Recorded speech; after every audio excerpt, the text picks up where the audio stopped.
Morning అండి అందరికీ. ఇక్కడికి వచ్చిన మీడియా మిత్రులందరికీ థ్యాంక్స్ అండి.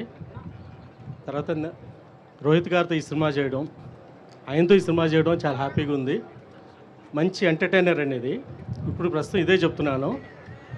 మీకు రాను రాను ప్రోమోస్ వచ్చాక, టీజర్లు వచ్చాక, ట్రైలర్ వచ్చాక, సినిమా రిలీజ్ అయ్యాక మా సినిమా ఏంటో చూపించడానికే మాటల కన్నా చేతలతో వెళ్దామని అనుకుంటున్నాను.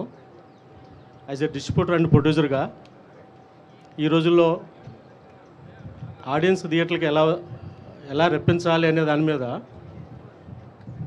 అలాంటి సిచ్యువేషన్లో ఆడియన్స్ ఫస్ట్ డే ఓపెనింగ్స్తోనే ఈ సినిమా పాజిటివ్ బస్తో తీసుకెళ్లాలని దృక్పథంతో చాలా పాజిటివ్ మైండ్తో అందరూ టీం అందరూ వెళ్తున్నామండి.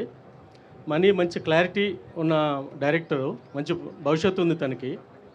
నరేష్ గారు, ఇప్పుడు నరేష్ గారు అన్ని సినిమాల్లో మా సినిమాలు ఉంటాం హ్యాపీగా, మా ప్లస్ పాయింట్ మాకు హ్యాపీ. ఇప్పుడు ఆయన ఇలా రీసెంట్ టైంలో అలాంటి ఆయన కామెడీ ఎలా పడుతుంది, ఆయన ఎలా ఎంటర్టైన్మెంట్ చేస్తున్నారు అందరూ చూస్తూనే ఉన్నారు. అలాగే బ్రహ్మాజీ గారు, సుదర్శన్ గారు, మంచి స్టార్ కాస్టింగ్ ఉందండి ఈ సినిమాలో. నయన్ సార్కే గారు, వెరీ హ్యాపీ ఆమె ఈ సినిమాలో చేస్తున్నందుకు. అదే రోహిత్ గారితో ఆయన గర్వపడే సినిమా తీస్తా అని డెఫినెట్గా నేను చెప్తున్నాను అండి. షూర్ అండి. Thank you very much. Thank you.